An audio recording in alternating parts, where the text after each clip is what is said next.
3, 4. Let me tell you about PuckPedia, stats, contracts, and caps. It's all there for you.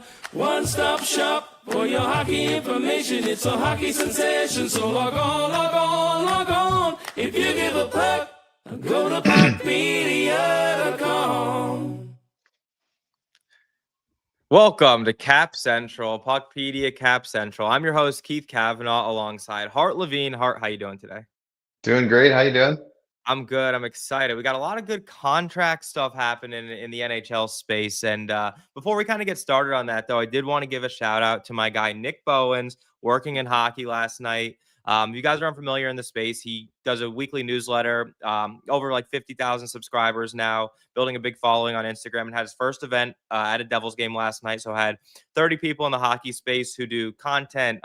We had guys like Arda O'Cal from ESPN, Julie Stewart-Banks, former NHL execs and front office people. And it was just really good. And then a bunch of students who were trying to network and get in the space. So I'd be remiss if we didn't want to give Nick a shout out. The Devils game stunk because they lost 3-0 and the Stars just absolutely dominated them. But the event in itself was awesome and looking forward to doing more of these. And I got a nice hat from it. So. Yeah, nice blue hat you got out of it.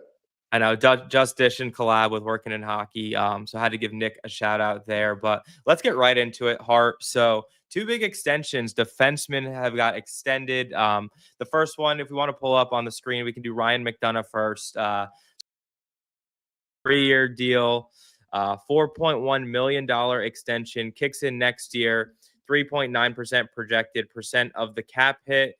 It'll take him into his age 40 season. He's got 6 points on the year in 15 games. He's out right now with injury. I don't know if there's any trade clauses in this. I think we might still be waiting to kind of get some of that confirmation. Full no move. Full no move all 3 years? Yep. Okay, so full no move all 3 years. That's been confirmed. The one thing we did want to talk about in this deal, Hart, is it is a 35-plus contract because he's currently 36 years old. Like I mentioned, it's going to take him into his age 40 season. And so we want to talk a little bit of the structure on that and the bonuses that come along with that contract. Yeah, so one of the changes in the 2020 CBA is that just because a guy signs when he's over 35 doesn't automatically make it subject to 35-plus rules. To make it subject to those rules, there has to be either signing bonuses after the first year or the contract total goes down after the first year. So in McDonagh's case, it does have signing bonuses after the first year, meaning this does qualify as a 35-plus contract. And what that means is if it's bought out, it technically could still be bought out, but it provides no cap relief from a buyout. So he would still have his full cap relief or full cap hit if he's bought out. The other issue with the 35 plus is if a player is sent down, typically you would save up to 1.15 million as cap relief. If you send a player down on a 35 plus deal, you only save 100,000. Now in this deal, that's kind of irrelevant because he has a no move clause, so he can't be sent down anyway. So really the issue is with this being a 35 plus is if you were to be bought out, there would be no cap relief. Now, having said that, it would be highly unlikely he'd be bought out. You know, if he doesn't make it to the end of this contract, it's probably because he finishes it off on LTIR Island and still gets paid. So that's probably why it doesn't matter that, you know, from a cap perspective, the Bolts probably weren't worried about it. But this is technically a 35-plus contract and does have those consequences. I'm waiting for PuckPedia to introduce an LTIR Island page because I've yet to see that. Good thinking. Good thinking. We got a few members: Carey Price, Ryan Ellis. Yeah. I think Shea Weber just might have graduated from yes, LTIR yeah, Island. He got rescued finally, yeah. But yeah, for this deal, I think for the Lightning, it makes a lot of sense. If you look at their cap situation next year, and one of the things I love about PuckPedia is when you go to the team site, you can go to cap projections, so you can see the next couple seasons. So right now, the Lightning have 20 players signed for next season, about $82 million projected cap hit, about approximately $22 million in space for next season. So a good amount of space with most of their core locked up. Their only big UFAs are Borgstrand and then Radish, who's actually having a pretty good year this year.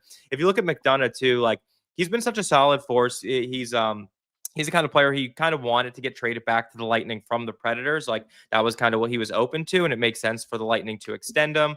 He's mostly playing with Chernak at 5v5. They have a 57% expected goal share. If you look at Money Puck, 41% goal share though, so getting outscored at 5-on-5. But he's a good teammate, kills penalties, blocks shots. Like I think he's just a solid player, and I think this is a nice deal for Tampa. And now they really don't have too many questions kind of going into next season, and they can run this back for the next 2-3 years.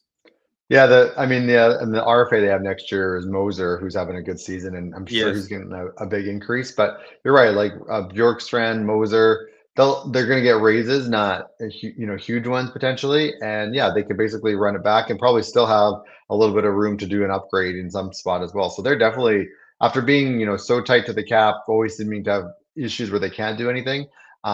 Maybe not so much for this season, but for next off season, they do have some room to maneuver a little bit. 100%. So good deal for team, good deal for player. I think it makes sense for both sides. Let's move it into gear with the other extension that was signed. Another defenseman. We got Mike Matheson, of the Montreal Canadiens. $6 million AAV that kicks in next year, projected to be 5.8% of the salary cap.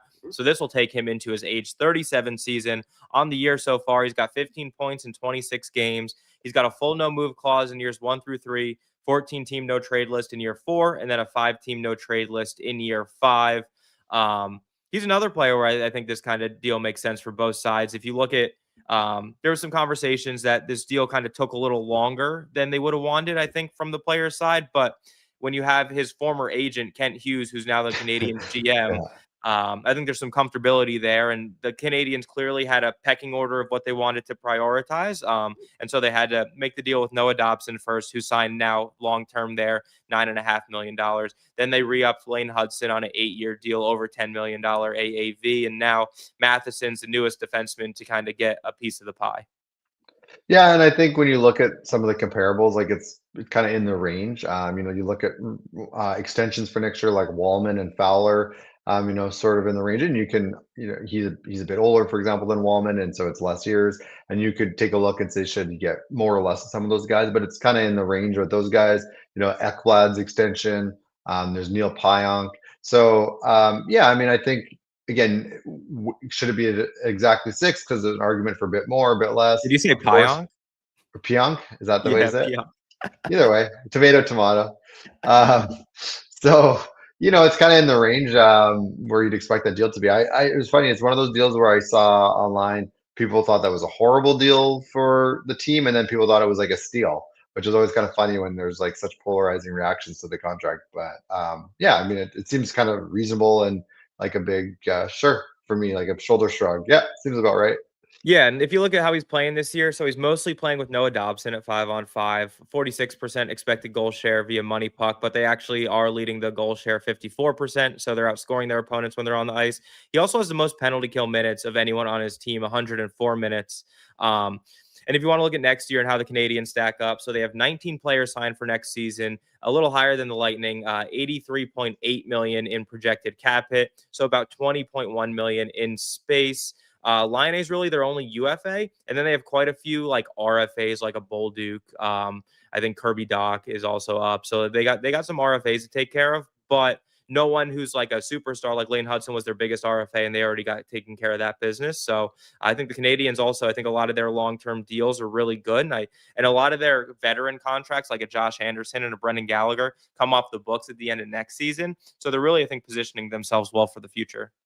Yeah, they're definitely a team, opposite the Tampa, because they're kind of on the way up instead of holding on. But yeah, they're definitely set up where they can make some moves.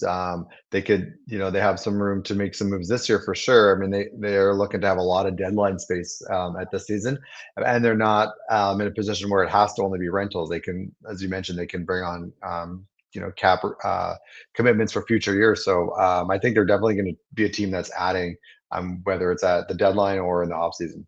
Yeah, 2C seems to be the position that everyone's talking about with the Canadiens, and obviously the Sidney Crosby pipe dream was originally what everyone was hoping for, but with the Penguins actually playing so well, that doesn't seem like that's going to happen. But we'll see how the Canadiens play out. They're in a good position from a cap spot. They have some, good assets to trade if they need to, and I think they'll definitely want to add and see where they can end up, especially with the Atlantic kind of being in this weird spot where the normal juggernauts of Florida and Toronto are not necessarily as doing as well as they have been in the past.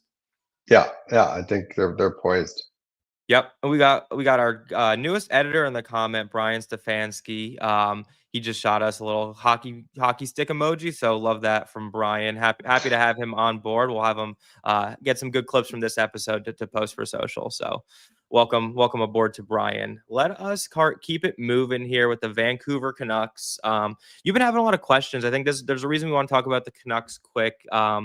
So it seems like their GM and, president of hockey option, Rutherford, and Patrick Levine have kind of issued a memo around teams letting them know that they're open for business. And I think that's just seems to be a tactic that teams use maybe when they want to get their guys going, or when they, try and shake something up with their team. And so that has happened, and that's kind of open the floodgates of all the different avenues that they can go. Kiefer Sherwood seems to be the most likely guy because he's on an expiring deal. He's having a really good year. And he plays like a hard-nosed game, and he shouldn't cost an obscene amount to get and sign to an extension. So, but there's other guys that people have asked questions. So let's start it off first with Conor Garland. So he's one of two Canucks that kind of signed extensions on July 1, him and as well as Thatcher Demko.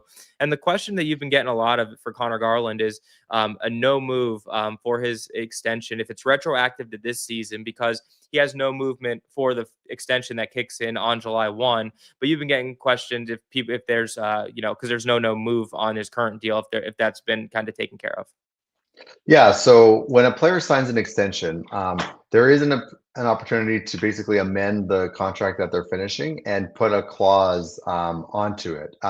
Obviously, the player has to be eligible for a clause, meaning it has to be a potential UFA year. But so a player like Conor Garland, who has 1 year left on his deal, where he didn't have a clause, he did in his final season. When he signed his extension, he was eligible to make that clause go retroactive to the last year of his deal. But in this case, that did not happen. He did not get that retroactive clause. So Conor Garland currently has no clause right now. His original deal did not have a clause. And then on July 1st, when his new deal starts, that's when his he has a no move clause. So that's a question that I received a lot of. Does he have protection now? And the answer is no. It was not applied retroactively. That is something we see on a lot of deals. I think I was just looking up Anthony Stolarz, for example. Like, his deal he had more teams on his no trade on the extension than he had in the original contract, and it was applied retroactively. But yeah, Garland is free to be traded if the Canucks want to do that. Yeah, and I think I do remember Elliot and Kyle talking on 32 Thoughts about the Stolarz extension being retroactively put into place, which makes sense, right? Like, a lot of the times when you're signing a guy to an extension, you're not planning to move him. So sometimes maybe that's negotiated with the agent, that they want that comfortability that for sure you're not getting moved. But at the same time, like, it is a weird situation where the Canucks kind of signed some guys to extensions, and now they might potentially move them. And that leads into the next question that we've been getting with Garland and also with Thatcher Demko. So people are curious too, like, how retention would work on these contracts, because there's nothing kind of explicit in the CBA, from my understanding, of on the last year of their deal, if they were to kind of get moved, if you're able to do retention on just this expiring year, or if you have to do retention for the expiring year and then the future contracts. And then how that works, is it off of a dollar amount, or is it off a percentage of the contract? Because every time you hear like 20% retention, 25%. So is that like 20% on the current deal, or is that to the 20% of the future deal as well? So a lot of questions on that. Yeah, it seems like this always comes back to the Canucks, because I first started getting a lot of these questions with JT Miller prior to his extension kicking in with the Canucks. So this is something, as you pointed out, the question of, if a player has an extension and he's traded before, how would retention work and how would it apply to both contracts? This is something that's not specifically stated in the CBA, and it's also never happened before, so we don't have any precedent to go back to. People in the league that I've spoken with, who have also spoken with the league, the expectation, and again, I put that in kind of quotes, the expectation, because as we've seen, the league can change their mind. They make up rules sometimes as things come up. But as of now, the expectation would be, if a player was traded that has an extension and there was retention, the same percentage retention would have to apply to the current contract and the future contract. So let's say Thatcher Demko was traded now with 10% of his contract retained. That 10% would have to be that same 10% applied to his contract that's still going for this season, and then for that future contract that doesn't kick in until next summer. So again, that's the expectation that would happen. Again, it's not a surprise that that's never happened before, because why would you trade a guy that has an extension, you would think? And also, if you did want to trade a guy that has an extension, typically an extension is many years in the future, and teams are reluctant to retain on a player with many years. So I still think it's very unlikely that we would ever see that scenario. But if that did unfold, that's the expectation for how it would work out. Yeah, it's a tough sell, like you mentioned, to have a retention slot being used for so many years in the future, just not only from the salary perspective, but also having you only get 3 retention spots Exactly. currently. So to use up one of those for X amount of years is a difficult sell for, hockey ops ownership, et cetera. And then also someone's got to foot the bill. So I think that's why it probably hasn't happened before. Yeah, for sure. And then the other Canucks question I keep getting a lot about is Oh, Quinn Quinn Hughes, Hughes. right? Yeah. Yeah, so Quinn Hughes does not have any trade protection this season. He's not eligible for it because this is an RFA season.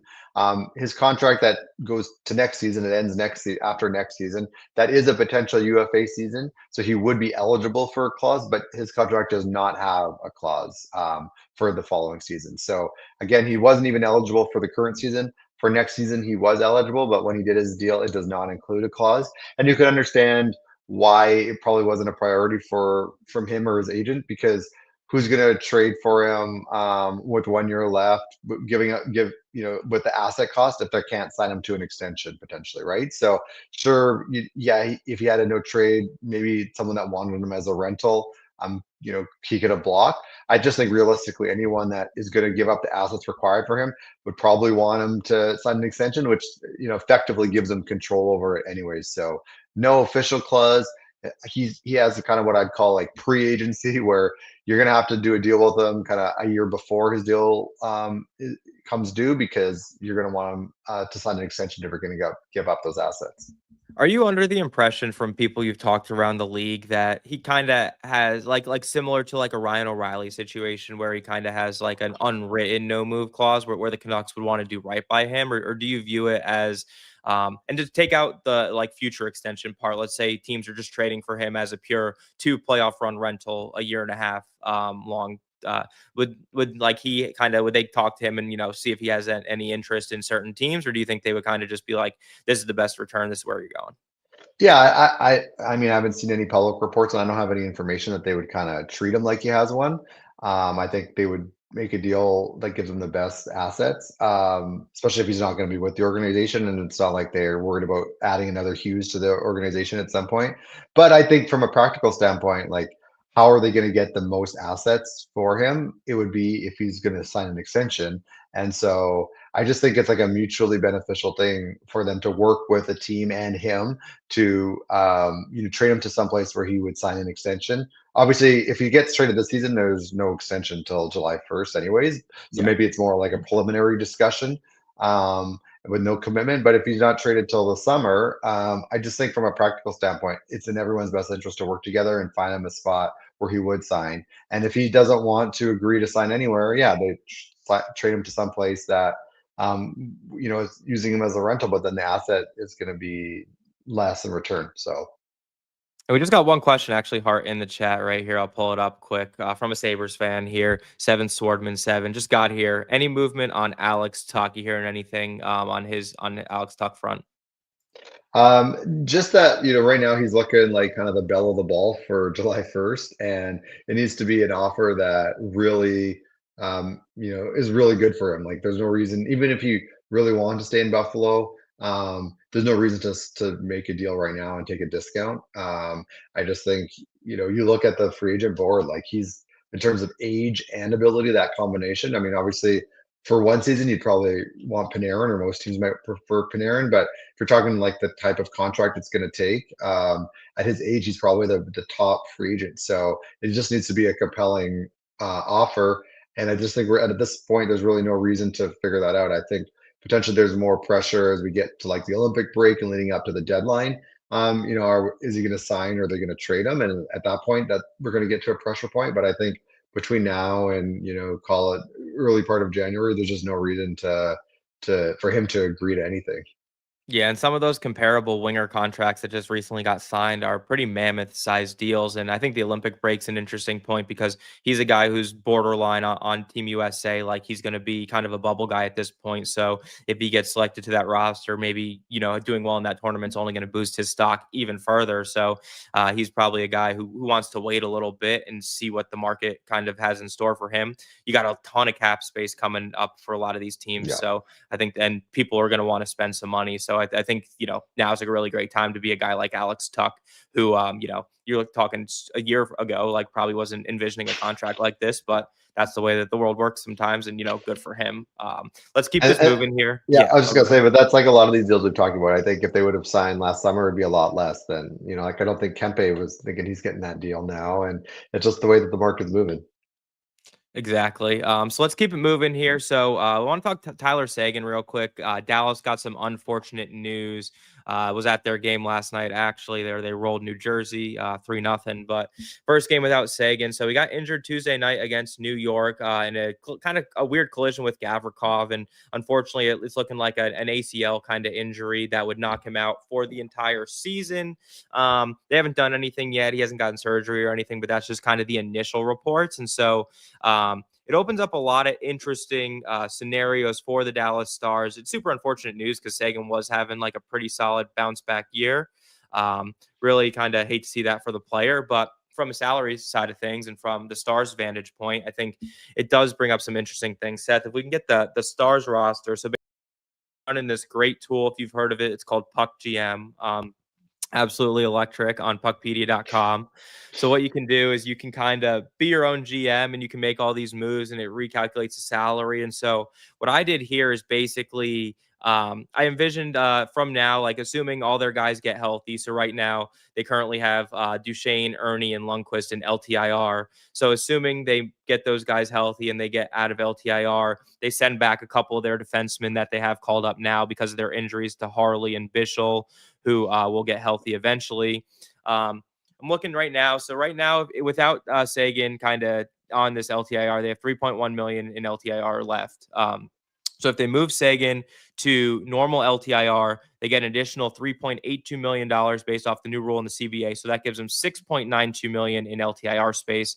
If they move Seguin to season-ending LTIR space with their current guys there, they have $12.95 million. But when those guys get healthy, it comes down to about $8.66 million in LTIR space. If they move Tyler Seguin to season-ending LTIR, which would effectively end his season, no chance for returning. The first question I want to ask Hart is like what you think they might do, but also like explain the whole process of moving him from, IR to then LTIR, and then the last domino they'll move him to a season-ending LTIR, but they probably don't want to do that right away. Yeah, I mean, all of these moves kind of go back to if you have time, use it. So, we have teams where there's guys that we know are going to be out for a while and they stay on regular IR instead of moving to LTIR. The reason is like, why move them to LTIR unless you need the cap space? Because once you move the player to LTIR, they cannot come off LTIR until they're healthy, and 10 days and 24 days, 10 games 10 and games, 24 days has passed, right? So, yeah, maybe you think a guy is out a month, but who knows? Maybe he has a miraculous recovery. And if you don't need the space that you create by putting a player on LTIR, you might as well wait and leave them on IR. So that's the first step. Is like with Seguin, they have 3 million of space until someone is going to be activated that's currently on LTIR, like a Duchesne or someone, or they want to make a trade. There's no reason to really flip them to LTIR. Then the next step is going from LTIR to season-ending LTIR. That is an irreversible change. You can never you can always move a guy from regular LTIR up to season-ending LTIR and get that extra cap space. And we should, as you pointed out, regular LTIR, the max benefit is the 3.82 million. But if you go to season-ending, you get the player's full cap hit. So that's the difference between 3.8 and Seguin's almost $10 million cap. So they would gain a lot of space by moving him to season-ending. But again, until they actually want to spend that money, there's really there's absolutely no benefit or reason to make that change. And so I could see them, at some point moving him to LTIR, especially if Duchesne's going to be ready, for example.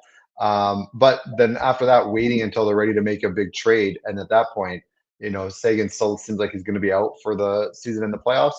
Then moving him to season ending. And again, if he's on season ending, he is not allowed to come back, even if the doctors say he had some holy water and miraculously it's fixed. Can't come back once you put him on that designation. So that's how it works. I mean, a situation that I'm sure fans are familiar with is the Florida and Barkov. Similarly, like they're getting the benefit from him on regular LTIR.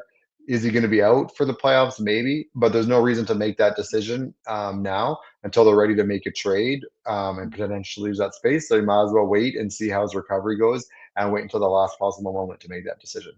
Yeah, and a lot of math, and that's why teams have salary cap experts and CBA and nuances and crazy data scientists and modelers, because there's a lot of nuance with all these different moves, and I think it's it's challenging for the casual fan to kind of understand it, and that's the gap like we're trying to fill here, is kind of explaining it in layman's terms so that people can have a pretty good understanding of like not only why teams are doing this, but kind of the math behind it. Like for me, like my question too is when I was building this roster in Puck GM and I was making all these moves. Like when I put Seguin on season ending LTIR, I didn't get the full $9.85 million in cap relief from that. Like that's his contract. Like I got 8.66. Like, could you maybe explain like the discrepancy between the two?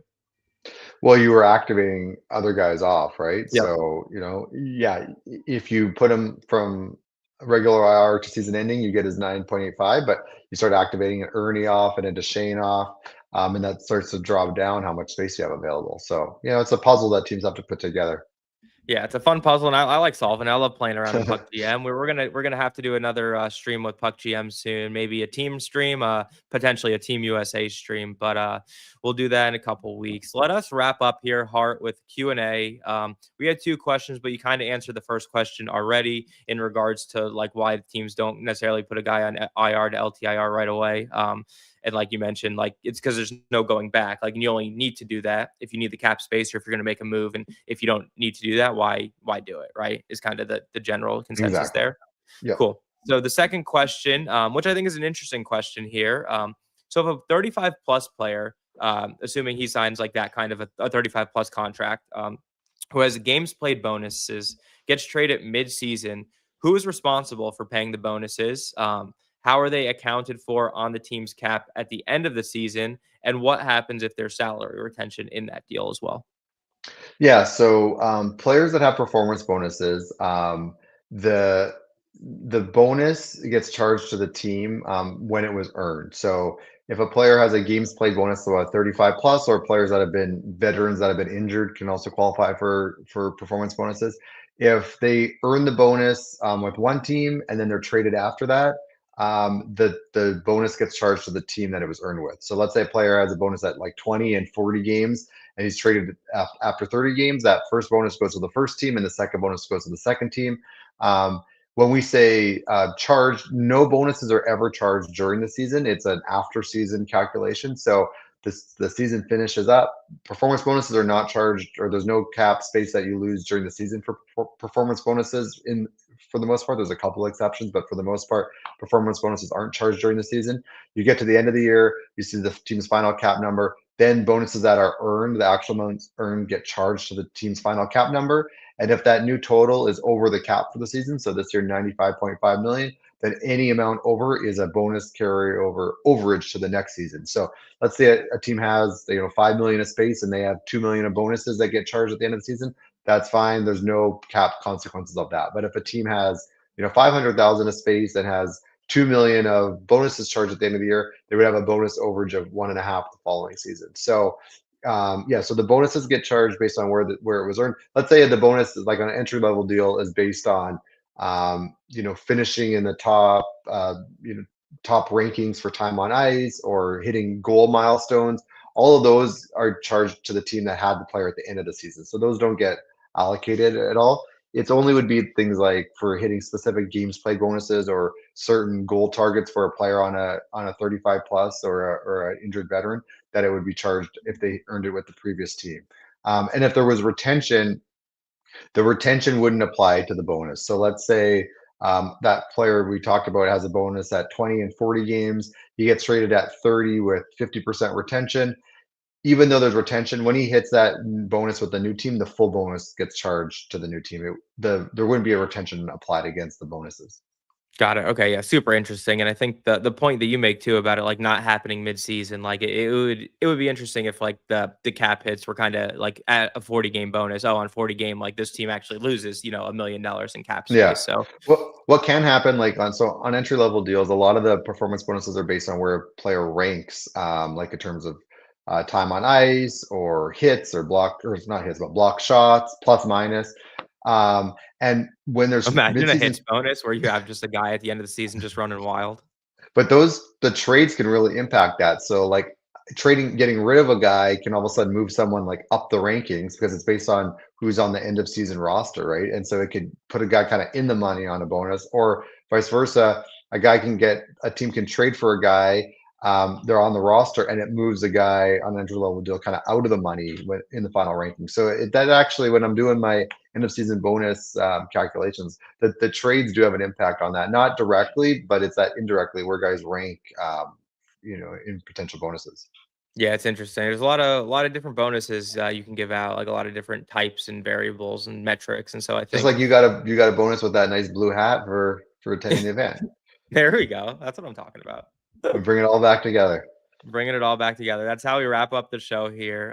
Yeah, this is a great show. Thanks for tuning in. And, don't forget that this show is brought to you by our friends at CoolBet. If you go to puckpedia.com/CoolBet, you can get in on the action today. Stay cool, bet responsibly, puckpedia.com/CoolBet. And make sure you're subscribed to the YouTube. New episodes out every week. We just had the most recent episode with Stefan Rosner, who's on the New York Islanders beat. He had some really good Matthew Schaefer stories, but also just the team dynamics too now with Matthew Darsh in charge as opposed to Lou Lamoriello. So a changing of the guard for the Island. And just really good episode. And I think we're going to have some good guests coming on in the next few weeks. Got a World Juniors preview. So a lot of good stuff in the pipelines here. Anything else, Hart? Make sure that you subscribe on the site to notifications or PuckPedia alerts, so you'll get something in your inbox when there's a trade or a signing or a waiver activity. Especially if you're traveling over the holidays, might not be quite as online, but this way you'll make sure you don't miss any action from your team. Yeah, awesome. Love the alerts. Right to the phone, easy to see. Quick push notification. Text your friend, be like, "I can't believe my team did that." Make some fun Exactly. holiday conversation. But yeah, that's all the time we have for you. So thanks for tuning in, and we'll be back here next Thursday again, live on X and YouTube. PuckPedia.com.